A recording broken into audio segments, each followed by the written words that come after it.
नमस्कार दोस्तों, देखिए आज के वीडियो में हम लोग 3 योजनाओं को कवर करेंगे।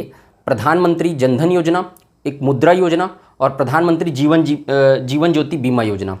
तो ये 3 योजनाएं जो हैं वो आपके ईडीओ के दृष्टिकोण से बहुत इंपॉर्टेंट योजनाएं हैं, क्योंकि प्रधानमंत्री जनधन योजना का जो ये डाटा है ना, वो आ चुका है पहले भी, वो 2017 वाले पेपर में पूछ चुका है। तो इस बार ये दोनों योजनाओं में से भी पूछने की पूरी तरीके से संभावना है, और ये डाटा तो अलग अलग पेपर में भी पूछते रहता है और ईडीओ के दृष्टिकोण से तो इंपॉर्टेंट है ही। तो ये उस समय का डाटा था, अभी का डाटा मैं आपको आज के वीडियो में बताऊंगा। तो आज के वीडियो से भी क्वेश्चन 2017 के पेपर में आया हुआ है, इसलिए इस योजना को देखिए, छोटी छोटी योजनाओं को आप लोग को भी थोड़ा ध्यान से पढ़ना है। योजनाओं का प्रावधान कम है, जल्दी तैयार हो जाएगा, लेकिन एक एक क्वेश्चन आ जाएगा तो वो आपको दूसरों से अप करेगा, दूसरों से ज़्यादा नंबर गेन करवाएगा। छोटी छोटी योजनाएं कम पढ़ने में ज़्यादा आउटपुट मिलेगा आपको, तो छोटी छोटी योजनाओं को भी अलग से अच्छे से नोट करते रखिए, और जो जो चीज़ें बताते जा रहा हूँ उसको याद रखना, ठीक है। तो आज का वीडियो हम लोग स्टार्ट करते हैं। प्रधानमंत्री, अच्छा, जो टेलीग्राम चैनल ज्वाइन नहीं किए हैं वो लोग जाके जल्दी से टेलीग्राम चैनल ज्वाइन करिए। 4000 सब्सक्राइबर है अप्रॉक्स, और टेलीग्राम चैनल सिर्फ 1050 लोगों के आसपास लोगों ने ज्वाइन किया है। तो उसमें मैं इसके स्क्रीनशॉट शेयर करने के साथ साथ बहुत सारे पीडीएफ भी शेयर करते रहता हूँ, ठीक है। और जो भी इंपॉर्टेंट अपडेट्स रहते हैं वो भी मैं वहाँ पर शेयर करवाते रहता हूँ। तो आप लोग वहाँ जाकर ज्वाइन करिए, कुछ अपडेट होगा तो आप लोग को पता नहीं चलेगा ऐसे में, ठीक है। तो उसको ज्वाइन करिए, डिस्क्रिप्शन में उसका लिंक दिया हुआ, बहुत से लोग कमेंट में उसका लिंक पूछते रहते हैं मुझे। डिस्क्रिप्शन खोलिए, फर्स्ट पे ही उसका लिंक दिया हुआ है, तो वहाँ से जाके क्लिक करके आप डायरेक्ट ज्वाइन कर सकते हैं, ठीक है। स्टार्ट करते हैं हम लोग प्रधानमंत्री जनधन योजना। देखिए, पीएम प्रधानमंत्री, जे मतलब जन और डी मतलब धन और योजना प्रधानमंत्री जनधन योजना, PMJDY। देखिए क्या होता था कि पहले जो भी योजनाएं बनती थी उसमें जो गाँव के लोग होते थे, श्रमिक होते थे, मजदूर होते थे, किसान होते थे, उनको जो डेबिट ट्रांसफ़र होता था, जो पैसा ट्रांसफ़र होता था, उन लोगों का क्या होता था कि वो लोग को एक तो बैंकिंग प्रणाली के लिए थोड़ा सा इन्फॉर्मेशन होना भी जरूरी है, थोड़ा सा पढ़ा लिखा होना भी जरूरी है कि बैंकिंग सिस्टम को समझने के लिए कैसे खाता खुलवाना है, कैसे वहाँ पर सेविंग अकाउंट खुलवाना है, सेविंग अकाउंट क्या होता है, करंट अकाउंट क्या होता है, उसमें कैसे निकालना है, कैसे जमा करना है। ये सब चीज़ें चूँकि भारत में लिटरेसी रेट कम थी और है भी, इसलिए ये क्या था, ये लोगों अवेयर नहीं थे इस चीज़ से। तो बैंक खाता था नहीं लोगों का, गरीब किसान मजदूर लोग का। तो जो भारत सरकार या राज्य सरकार जो भी पैसा ट्रांसफ़र करती थी वो ऑफलाइन ट्रांसफ़र करती थी, कैश के मोड में था। तो कैश मोड में क्या हो रहा था कि भ्रष्टाचार की खबरें आ रही थी। नेहरू जी ने पहले कहा भी था एक संसद में, एक भाषण में, कि केंद्र दिल्ली से 100 रुपये जब निकलता है तो गांव तक 1 रुपया पहुंचता है। मतलब बीच में क्या हो रहा था, भ्रष्टाचार हो रहा था, क्योंकि डायरेक्ट ट्रांसफर नहीं हो सकता, क्योंकि लोगों का बैंक अकाउंट ही नहीं है, ठीक। तो इससे निपटने के लिए मोदी जी की जब सरकार आई 2014 में, तो उन्होंने 15 अगस्त 2014 को एक योजना इंट्रोड्यूस की जिसका नाम था प्रधानमंत्री जनधन योजना। इसके माध्यम से क्या किया गया, बैंक खाता खुलवाया गया सभी लोगों का फ्री में, जीरो बैंक बैलेंस पे। अच्छा, बहुत से लोग बैंक अकाउंट खोलते नहीं थे, उसकी 2 मजबूरी थी। पहला, एक तो अवेयर नहीं थे, उनका बेनिफिट क्या होता है, उसका फ़ायदा क्या है वो पता नहीं था। दूसरा कि जो बैंक अकाउंट होता था, है ना, उसमें एक फिक्स्ड राशि, प्राइवेट बैंक में अगर आप अकाउंट खोलें तो एक फिक्स्ड, जैसे कि आप बड़े बड़े प्राइवेट बैंक में देखिए 5-5 हज़ार रुपये जमा करना पड़ता है। मतलब मिनिमम अमाउंट आपका जमा रहना ही चाहिए, तभी आपका खाता खुलेगा, मतलब पूरा आप निकाल नहीं सकते पैसा। तो एक फिक्स्ड अमाउंट जो है था वो भी रिक्वायरमेंट था। तो उसके उतने पैसे ही नहीं होते थे, मजदूरों के खाते में 1000, 2000, 500, 400 रुपये तो जमा ही कर पाते थे, तो उतना फिक्स तो रख ही नहीं पाएंगे वो लोग। तो इसलिए 2 कारण थे जिनके कारण वो पैसा नहीं खुलवा रहे थे। तो दोनों चीज़ को सॉल्व कर दिया गया। पहला चीज़ तो ये कि इसमें जीरो, मतलब आपको सेविंग कुछ करना नहीं है, उसमें बचा के नहीं रखना है फायदा। आप पूरा जीरो भी आपके में बैलेंस है अगर, तो आपका खाता चलते रहेगा, आप पूरे आपका जो बेनिफिट है वो मिलते रहेगा। तो आप कोई भी पैसा आपको जमा नहीं करना पड़ेगा खाता खुलवाते समय, वो इसमें दे दिया गया, ठीक है। और सभी पासबुक और रुपए कार्ड, सब तरीके की फैसिलिटीज इसमें प्रोवाइड कर दी गई, जिससे लोगों का फ्री में खाता खुलवाया गया, मतलब सीधा सीधा। तो इसको हम लोग देख लेते हैं। 15 अगस्त 2014 को मोदी जी ने इसका अनाउंस किया, घोषणा किया, और आरंभ हुआ 28 अगस्त 2014 से। बहुत इंपॉर्टेंट डेट है, बहुत सारे एग्जाम्स में पूछ चुका है इस डेट को, ठीक। तो 28 अगस्त 2014 से इसकी शुरुआत हुई। इसका उद्देश्य क्या था, वित्तीय समावेशन। देखो, वित्तीय समावेशन मैं पहले ही बता चुका हूँ आप लोग को 2-3 बार, ठीक है। पार्टिसिपेट करना जीडीपी में, कंट्रीब्यूशन, ठीक है, एक मुख्य धारा से जोड़ना लोगों को और उसका कंट्रीब्यूशन करना किसमें, वित्तीय में, देश की ग्रोथ में, जो वित्तीय ग्रोथ है, फाइनेंशियल ग्रोथ में उनका पार्टिसिपेशन। वित्तीय समावेशन के लिए एक राष्ट्रीय मिशन है, कौन सा, प्रधानमंत्री जनधन योजना, जिसका उद्देश्य बैंकिंग, बचत जमा खाता, ऋण अच्छा, इससे ऋण भी मिलता है, बीमा कवर भी मिलेगा, मैं बताऊंगा पूरा प्रावधान। पेंशन आदि वित्तीय सेवाओं को प्रभावी ढंग से सभी तक पहुंचाना है, मतलब बिना भ्रष्टाचार के इन सब सुविधाओं को डायरेक्ट लोगों तक पहुंचाना है। अंतिम छोर पर जो खड़े हैं, जो अंतिम पायदान पे खड़े हैं, जो ग्रामीण हैं, जो मजदूर हैं, जो किसान हैं, जो इतने अवेयर नहीं है बैंकिंग सिस्टम से, और जो भ्रष्टाचार का जिनको खबर नहीं मिल पाता है, और जिनको क्या भ्रष्टाचार का शिकार हो रहे हैं जिन लोग, उन तक डायरेक्ट बेनिफिट ट्रांसफर करना। अब क्या हो रहा है, अब अकाउंट खुल गया है, तो आप लोग देखे होंगे जब वो हुआ डिमोनेटाइजेशन हुआ, ठीक है, जो पैसा बंद किया गया, तो उसके बाद, तो डिमोनेटाइजेशन के बाद सिर्फ बैंक सिस्टम में था जो नया करेंसी आया था वो, तो जो करेंसी था उसको अगर ये लोग के पास खाता नहीं होता तो वो लोग निकालते कैसे उसको, तो सबसे पहले ये योजना लॉन्च की गई, ठीक है। इसी समय से प्लानिंग हो चुकी थी डिमोनेटाइजेशन की, ठीक। तो उसके बाद धीरे धीरे करके डिमोनेटाइजेशन को इंप्लीमेंट किया गया। पहले तो आपका खाता रहेगा तब ना आप नए करेंसी को निकालेंगे, जब खाता ही नहीं है तो कैसे निकालेंगे। तो तब तक 2000 जब आपका डिमोनेटाइजेशन हुआ तब तक क्या हुआ, बहुत सारे बैंकिंग अकाउंट खुल चुके थे, ठीक है। तो ये सब चीज़ें थी, तो एक तो उनको डायरेक्ट पैसा निकाल सकते थे। उसके बाद क्या है, जो जितनी भी योजनाएं हैं उसका जो लाभ है वो डायरेक्ट क्या है, अकाउंट में ट्रांसफ़र हो जाता है, और जो सरकारी योजनाएं हैं उनका लाभ डायरेक्ट किसानों मजदूरों के अकाउंट में ट्रांसफ़र हो जाता है, जिससे बीच में भ्रष्टाचार का कोई चांसेस ही नहीं रहता है। तो ये सब चीज़ों का भी इसको लोगों तक लाभ पहुंचाना। तो लाभ क्या क्या, पहला जमा राशि पर ब्याज, जो जमा राशि जमा करेंगे, जो भी लोग इसमें जिनके अकाउंट रहेगा उनको प्रॉफिट, जो ब्याज रहेगा, इंटरेस्ट, वो तो मिलेगा ही। दूसरा, 1 लाख रुपए का दुर्घटना बीमा प्रधानमंत्री जनधन योजना के तहत दिया जाएगा। 1 लाख रुपए का दुर्घटना बीमा, दुर्घटना हो गया तो 1 लाख रुपए का दुर्घटना बीमा वहाँ पे दिया जाएगा। तीसरा, न्यूनतम राशि रखने की कोई सीमा नहीं, मैं आपको बताया। बाकी बैंक में, प्राइवेट सेक्टर के बैंक में न्यूनतम राशि, और प्रधानमंत्री जनधन खाता अगर आपका नहीं है तो आपको न्यूनतम राशि फिक्स रखनी पड़ेगी, उससे कम राशि आप, उससे मतलब वो राशि को आप निकाल नहीं सकते, तो इसमें कोई इसकी सीमा नहीं है। चौथा, 30,000 रुपये का जीवन बीमा कवर मिलेगा, लेकिन कब, 15/8/2014, ठीक है, 15 अगस्त 2014 से 26 जनवरी 2015, इसके बीच जो जनधन अकाउंट खुलवाया है तो 30,000 रुपये का एक्स्ट्रा जीवन बीमा कवर भी मिलेगा, ठीक। उसके बाद को नहीं मिलेगा। भारत में कहीं भी पैसे भेजने की सुविधा है, पैसा ट्रांसफ़र करने का जो फैसिलिटी दिया जाता है वो कहीं भी है, इसमें भी है। सरकारी योजना का प्रत्यक्ष लाभ हस्तांतरण, डायरेक्ट बेनिफिट ट्रांसफ़र, डीबीटी बोलते हैं इसको, डीबीटी, डायरेक्ट बेनिफिट ट्रांसफ़र। कोई भी सरकारी योजना जो है, मैं आपको बताया, उसका जो भी लाभ है, जैसे कि राजीव गांधी किसान न्याय योजना है, और भी जो न्याय योजना, 6,000 रुपये किसान लोगों को न्याय मिल रहा है, तो डायरेक्ट क्या कर रहा है, अकाउंट में ट्रांसफ़र हो जाता है पैसा। तो वही है, सरकारी योजना का जो लाभ है वो प्रत्यक्ष लाभ हस्तांतरण के थ्रू, मतलब डायरेक्ट जो है वो अकाउंट में ट्रांसफ़र हो जाता है। दुर्घटना बीमा, ठीक है, दुर्घटना होने पर जो बीमा है, रुपे डेबिट कार्ड 45 दिन में मिनिमम एक बार इस्तेमाल किया जाना चाहिए। देखो, दुर्घटना बीमा का जो कवर है आपको 1 लाख रुपए, वो तभी मिलेगा जब रुपे डेबिट कार्ड 45 दिन में मिनिमम एक बार इस्तेमाल किया जाता रहा है। कुछ निकाल रहे हैं, कुछ जमा कर रहे हैं, कुछ निकाल रहे हैं, तो 45 दिन में एक बार उपयोग, इसको याद रखना, एक बार इस्तेमाल किया जाना चाहिए, तब उसका लाभ आपको मिलेगा। मतलब ऐसा नहीं कि डेड अकाउंट है, आप एक बार खुलवा दिए उसके बाद आप ट्रांजेक्शन ही नहीं कर रहे हैं तो दिक्कत हो जाएगा। जब एक बार इस्तेमाल किया जाना चाहिए 45 दिन में, तब मिलेगा। नेक्स्ट है, प्रत्येक परिवार के एक खाते, विशेषकर महिला खाते में 5,000 की ओवरड्राफ्ट सुविधा प्रदान किया जाएगा। ओवरड्राफ्ट मतलब क्या होता है, मतलब कि अगर आप देखो यहाँ पे लिखा हुआ 6 माह तक खातों का संतोषजनक प्रचलन कर रहे हैं, मतलब 6 माह तक कुछ ट्रांजैक्शन हो रहा है, और जो पूरे बैंकिंग के रिक्वायरमेंट हैं, पूरा आपका केवाईसी हुआ पड़ा है, मतलब केवाईसी हो चुका है आपका, आप पूरा डॉक्यूमेंट वहाँ पे सबमिट करवा दिए हैं, आपका खाता अच्छे से चल रहा है, हर महीना आप ट्रांजैक्शन कर रहे हैं, तो 6 महीने तक अगर प्रॉपर ये चीज़ें हुई तो क्या दिया जाएगा, ओवरड्राफ्ट की फैसिलिटी आपको प्रोवाइड कर दी जाएगी। ओवरड्राफ्ट का मतलब एक फिक्स्ड अमाउंट में जैसा आपका क्रेडिट होगा, जैसा आपका बैंक से रिलेशन होगा, और जैसा आपको बैंक समझेगी कि ये आदमी इतना रुपए देने में सक्षम है, तो आप क्या करेंगे, आपके खाता में पैसा नहीं है तो भी आपको उपलब्ध करा दिया जाएगा उतना पैसा। उस लिमिट को बैंक सेट करती है, सबके लिए वो लिमिट अलग अलग रहता है ओवरड्राफ्ट का। जैसे क्रेडिट कार्ड का लिमिट रहता है ना, तो आपका जितना इनकम है उसके हिसाब से उसका लिमिट बनता है, तो उसी तरीके से ओवरड्राफ्ट की लिमिट सेट होती है बैंक से। तो बैंक क्या करता है कि आपका जो संबंध है बैंक से, आपके पास जितना वो देख रहा है, ट्रांजैक्शन हिस्ट्री को देखेगा कि ये प्रॉपर ट्रांजैक्शन कर रहा है कि नहीं, इसका पूरा डॉक्यूमेंट सबमिट है कि नहीं, उसके बाद आपको 5,000 रुपये जैसे कि ओवरड्राफ्ट का लिमिट दे देगा। तो आपके अकाउंट में वो पैसा नहीं है तो भी आप वो 5,000 रुपये अकाउंट से निकाल सकते हैं, उसी को बोलते हैं ओवरड्राफ्ट, ठीक है।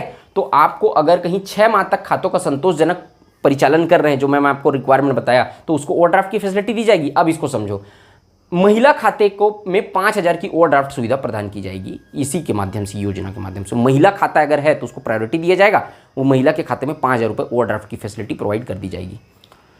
अगर मौजूदा खाता धारक है, आपका एक ठो अकाउंट है, आपको ये दुर्घटना बीमा हो चुका है, तो आप दूसरा अकाउंट नहीं खुलवा सकते फिर से 1 लाख रुपए दुर्घटना बीमा मिले करके। एक आदमी का एक ही अकाउंट रहेगा, 2 अकाउंट नहीं रहेगा, ये बोलने का मतलब है यहाँ पर। अब देख लेते हैं आप 5 जनवरी 2022, 2017 में जब ये कोई पेपर क्वेश्चन आया था तो उस समय तक का डाटा पूछा था। अभी इकोनॉमिक सर्वे 2021-22 के अनुसार 5 जनवरी 2022 तक का डाटा हमारे पास अवेलेबल है, जिसमें 44,32,71,252 खाते अभी तक प्रधानमंत्री जनधन योजना के तहत खोले जा चुके हैं। रट के रखना एकदम इसको, 44,32,71,252, अल्टीमेटली 45 करोड़, अप्रॉक्स 45 करोड़, ठीक है। 44,32,71,252 खाते, तो अनुमानित भी आ सकता है, ठीक है। 40 करोड़, 42 करोड़, 47 करोड़, 45 करोड़, इस तरीके का भी आ सकता है इसमें। तो यहाँ 44,32,71,252 खाते अभी तक खोले जा चुके हैं 5 जनवरी 2022 के स्थिति में। तो ये है आपका प्रधानमंत्री जनधन योजना। इसमें इससे ज़्यादा पढ़ने का जरूरत नहीं है, या तो ये पूछेगा उद्देश्य लाभ वगैरह, या सबसे इंपॉर्टेंट तो ये चीज़ है जो पूछ चुका है। ये किसको आपको ईडीओ के पेपर में अगर ना भी पूछे तो बाकी पेपर में पूछ सकता है, जितना भी व्यापम का पेपर दोगे आप। तो ये ध्यान रखना, अच्छे से इसको पढ़ के रखना, ये चीज़ें आपको, ये लाभ जो है वो मिलेंगी नहीं आसानी से, ठीक। तो ध्यान रखना। रुपए कार्ड के बारे में थोड़ा सा देख लेते हैं हम लोग। रुपए कार्ड के पूछ सकता है, इसमें रुपए कार्ड जारी किया गया था। देखो, रुपए कार्ड, डेबिट कार्ड 45 दिन में, तो ये डेबिट कार्ड जैसे आपका होता है ना, वैसे ही रुपए कार्ड होता है। उसमें तमाम प्रकार की वो सुविधाएं दी जाती हैं जो आपको बाकी प्राइवेट बैंक के डेबिट कार्ड में या एसबीआई के डेबिट कार्ड में दिया जाता है, जिससे आप एटीएम कार्ड जो रहता है आपका, वो देखो, जो प्राइवेट बैंक के एटीएम कार्ड्स होते हैं वो इंटरनेशनल एटीएम कार्ड्स होते हैं, वो इंटरनेशनल बैंकिंग कार्ड होते हैं, एटीएम कार्ड होते हैं। लेकिन जो रुपए कार्ड है वो भारत का अपना कार्ड है, यहाँ का पैसा यहीं रहेगा। तो ये उन लोगों के इंटरनेशनल बैंकिंग कार्ड के टक्कर में आत्मनिर्भर भारत, ठीक है, उसके तर्ज पर रुपए डेबिट कार्ड बनाया गया कि इंटरनेशनल कार्ड का यूज न करें, भारत देश के लोग जो है अपने कार्ड यानी रुपए कार्ड का यूज करें, इसलिए रुपए कार्ड लॉन्च किया गया। अब सभी भारतीय बैंकों और भारत में वित्तीय संस्थानों में इलेक्ट्रॉनिक भुगतान की अनुमति देती है। मतलब वो तमाम प्रकार की चीजें आप रुपए डेबिट कार्ड के माध्यम से कर सकते हैं जो आप इंटरनेशनल डेबिट कार्ड के माध्यम से करते हैं। तो उसी तरीके का भारत का कार्ड लॉन्च किया गया, उसका नाम रखा गया रुपए कार्ड। तो पूरे वित्तीय संस्थानों में इलेक्ट्रॉनिक भुगतान आप कर सकते हैं, ट्रांजैक्शन उसका जिस तरीके से आप इंटरनेशनल कार्ड के माध्यम से जो फैसिलिटीज मिलती है वो सब आपको रुपए डेबिट कार्ड मिलेंगी। रुपए डेबिट कार्ड आपको प्रधानमंत्री जनधन योजना के तहत मिलेगा, ठीक। रुपए डेबिट कार्ड जारी किया गया 8 मई 2014 को राष्ट्रपति जी के नाम पर, मतलब राष्ट्रपति जी के द्वारा जारी किया गया 8 मई 2014 को रुपए डेबिट कार्ड। रुपए डेबिट कार्ड जारी खाते अभी तक वर्तमान में 2021-22 के आर्थिक सर्वेक्षण के अनुसार अभी तक यहाँ पर 1,02,25,238 लोगों के रुपए डेबिट कार्ड जारी हुए हैं। मतलब इतने लोगों को रुपए डेबिट कार्ड जारी किया गया, कितना, 1,02,25,238 इतने खातों पे रुपए डेबिट कार्ड जारी किया जा चुका है। इसको भी याद रखना। तो रुपए डेबिट कार्ड समझ गए, इलेक्ट्रॉनिक भुगतान की अनुमति देता है। तो ये हो गया आपका पूरा प्रधानमंत्री जनधन योजना और रुपए डेबिट कार्ड से संबंधित चीज़ें। अब देख लेते हैं अपन मुद्रा योजना। इस योजना को मैं कल भी डिस्कस किया था, लेकिन आज अभी आपको मैं डिटेल में डिस्कस कर रहा हूँ इसको। इस योजना की शुरुआत हुई थी 8 अप्रैल 2015 से, इस डेट को याद रखना, 8 अप्रैल 2015 से। ये पेपर, कई तो पेपर में ये क्वेश्चन भी पूछ चुका है। शिशु ऋण, किशोर ऋण, तरुण ऋण, ये बहुत इंपॉर्टेंट है। शिशु ऋण, जब कुटीर उद्योग शुरू, देखो मुद्रा योजना का मेन लक्ष्य क्या है, जो छोटे छोटे कुटीर उद्योग हैं, ठीक, वो लोग बैंकिंग सिस्टम से जुड़े नहीं हैं, ठीक। तो वो लोग क्या है, बैंकिंग प्रणाली के बारे में जानते नहीं है। जो गांव में जो पारंपरिक हस्तशिल्प होता है, जो छोटे छोटे कुटीर उद्योग होते हैं, ठीक, तो वो लोग क्या है, बैंकिंग सिस्टम से जुड़े नहीं थे, बैंकिंग सिस्टम के बारे में पता नहीं था उनको, ये बारे में अवेयर नहीं थे कि बैंकिंग में बैंक हमको लोन दे सकता है, हमको ऋण दे सकता है, और जो ऋण देता है उसमें हमको क्या क्या चीज़ें फुलफिल करनी पड़ेंगी, क्या क्या डॉक्यूमेंट सबमिट करने पड़ेंगे, इन चीज़ों के बारे में जानकारी नहीं होती थी। जिसके कारण बैंक के से जो सरकार ऋण प्रोवाइड करा रही है ना, जो लाभ मिल रहा है वो लोग को नहीं मिल पाता था, और वो लोग जाते थे साहूकार के पास गाँव में। तो साहूकार क्या करता था, मनमाने ऋण पे उन लोग को ब्याज दर पे ऋण देता था, उससे लूटने की कोशिश करता था, उन लोग को धोखा देता था, साहूकार लोग धोखा देते थे, और जिसके कारण वो लोग ऋण से लद जाते थे और उनका जो छोटा छोटा कुटीर उद्योग है वो भी बंद हो जाता था। ये चीजें, दिक्कतें देखी जा रही थी। साहूकार लोगों से छुटकारा दिलाने के लिए मुद्रा योजना लॉन्च की गई। इसके माध्यम से क्या किया गया, 3 ऋण इंट्रोड्यूस किया गया कि आप इतना ऋण ले सकते हैं, और बैंकिंग सिस्टम को आसान किया गया लोगों के लिए, और ऋण उपलब्ध कराया गया लोगों को, ठीक। तो इसका मुख्य उद्देश्य समझ में आया आपको। तो शिशु ऋण, किशोर ऋण और तरुण ऋण, 3 प्रकार के ऋण इंट्रोड्यूस किए गए इसमें। पहला ऋण शिशु ऋण, कुटीर उद्योग जब आप शुरुआत करेंगे तो आपको उसी समय 50,000 तक का ऋण उपलब्ध कराया जाएगा। इसे कहते हैं शिशु ऋण। तो शिशु ऋण में 50,000 तक का आपको ऋण उपलब्ध कराया जाएगा। उसके बाद आता है किशोर ऋण। थोड़ा दिन हो गया अगर आपको, तो इस किशोर ऋण के तहत 50,000 से 5 लाख रुपए तक का ऋण उपलब्ध कराया जाएगा। उसके बाद तरुण ऋण में 5 लाख रुपए से 10 लाख रुपए तक का ऋण आपको उपलब्ध कराया जाएगा। तो ये तीनों को याद रखना, शिशु ऋण, किशोर ऋण, तरुण ऋण। तो ये चीज़ें आपको शुरू में 50,000, उसके बाद फिर 50,000 से 5 लाख और तरुण ऋण के तहत 5 लाख से 10 लाख रुपए तक का ऋण आपको उपलब्ध कराया जाएगा मुद्रा योजना के माध्यम से। अब देख देते हैं मुद्रा योजना में 30 जून 2021 तक कितने शिशु ऋण के लिए कितने राशि प्रोवाइड किया गया, किशोर ऋण के लिए कितना, तरुण ऋण के लिए कितना, टोटल कितना राशि प्रोवाइड किया गया। ये मैं आपको राशि बता रहा हूँ, करोड़ में है। कितना अमाउंट इसके लिए फंड जारी किया गया, लक्ष्य कितना था और कितना अमाउंट जारी किया गया टोटल लक्ष्य के विरुद्ध, ये मैं आपको बता रहा हूँ। अब कितने खाते खोले गए, शिशु ऋण में कितने खाते खोले गए, किशोर ऋण के तहत मतलब शिशु ऋण के तहत कितने लोगों को इसका बेनिफिट मिला, किशोर ऋण के तहत कितने लोगों को बेनिफिट मिला, तरुण ऋण के तहत कितने लोगों को बेनिफिट मिला, अगर ये भी आपको जानना है और ये डाटा भी याद करना है आपको, तो बता देना, मैं टेलीग्राम चैनल पे सेंड कर दूंगा। कमेंट सेक्शन में बता देना आप लोग को अगर रिक्वायरमेंट है। तो मुझे रिक्वायरमेंट महसूस नहीं हुआ, इसलिए मैं आपको यहाँ पर सिर्फ आपको अमाउंट बता रहा हूँ कि इतना करोड़ का लाभ दिया गया। अगर आपको वो डाटा भी याद करना है तो बताना, मैं टेलीग्राम चैनल पर शेयर कर दूंगा, आप नोट कर लेना। समझने वाला कुछ नहीं है, खाली उसको नोट ही करना है, आपको याद करना है, ठीक। तो वर्ष 2021-22 में अभी मैं आपको कितना फंड जनरेट किया गया वो बता रहा हूँ। लक्ष्य रखा गया था शिशु ऋण के तहत 2425 करोड़ रुपए जारी करने का लक्ष्य रखा गया था, लेकिन प्राप्ति हुआ 27 करोड़ 42, मतलब कि 27 करोड़ 42 लाख रुपए जारी किया गया। किशोर ऋण 693 करोड़ का लक्ष्य था, लेकिन 123 करोड़ रुपए 2021-22 तक जारी किया गया। तरुण ऋण 347 करोड़ का लक्ष्य था, 149.93 करोड़ जारी किया गया। तो टोटल जो है 2021-22 में लक्ष्य रखा गया था 3465 करोड़ रुपए जारी करने का तीनों ऋण के तहत, लेकिन उसमें जारी किया गया 300 करोड़ 84 लाख रुपए, ठीक है। ये ध्यान रखना आप लोग इसको थोड़ा सा। तो ये हो गया आपका मुद्रा योजना, इससे बाहर क्वेश्चन नहीं जाएगा। इसमें मेन पूछता है यही, ये कितना ऋण प्रदान किया जाता है वो चीज़। इसके बाद अपन देख लेते हैं प्रधानमंत्री जीवन ज्योति बीमा और सुरक्षा बीमा। ये दो योजनाएं हैं लगभग। प्रधानमंत्री जीवन ज्योति बीमा योजना अलग है और सुरक्षा बीमा योजना अलग है। मैं आपको बताते जाता हूँ। भारत सरकार द्वारा समर्थित और भारत सरकार द्वारा तैयार किया गया है, उसी के द्वारा फंड जनरेट किया जाता है इसमें। इसका लाभ 18 से 50 वर्ष आयु के किसी भी व्यक्ति को मिल जाएगा। प्रधानमंत्री जीवन ज्योति बीमा योजना का लाभ, ठीक है। 18 से 50 वर्ष आयु को याद रखना, 18 से 50 वर्ष यही पूछता है, इंपॉर्टेंट है। 18 से 50 वर्ष आयु की किसी भी व्यक्ति को मिलेगा। न्यूनतम वार्षिक किस्त 330 रुपए। देखो, जो भी व्यक्ति को इसका लाभ लेना है वो हर साल 330 रुपए जमा करवाएगा। उसके बाद उसको बीमा कवर मिलेगा। मृत्यु होने पर जिस व्यक्ति ने 330 रुपए का प्रीमियम दिया है उसके परिवार को 2 लाख रुपए दिया जाएगा, ठीक है। तो मृत्यु होने पर नॉमिनेटेड व्यक्ति, मतलब नामित व्यक्ति का मतलब जिस व्यक्ति को नॉमिनेशन डालना पड़ता है, जब आप प्रीमियम डालेंगे तो नॉमिनेशन डालना पड़ता है कि मेरी मृत्यु के बाद इसको दिया जाएगा, तो उसको क्या मिलेगा, 2 लाख रुपए का बीमा कवर मिलेगा। अब देखो, ये हो गया क्या, प्रधानमंत्री जीवन ज्योति बीमा योजना। अभी सुरक्षा बीमा योजना देखते हैं अपन। सुरक्षा बीमा योजना के तहत 1 वर्ष की नवीनीकरण योजना है। इसका मतलब ये है कि 1 वर्ष तक आपको वही प्रीमियम जमा करना है, प्रीमियम 12 रुपये 1 वर्ष तक, उसके बाद फिर आपको उसको दिया जाएगा। 1 वर्ष की नवीनतम योजना है। दुर्घटना, मृत्यु या विकलांगता। दुर्घटना में आपकी मृत्यु हो गई या आप दुर्घटना में विकलांग हो गए स्थायी रूप से, तो प्रीमियम राशि 12 रुपये है। 1 साल का प्रीमियम राशि 12 रुपये, ठीक है।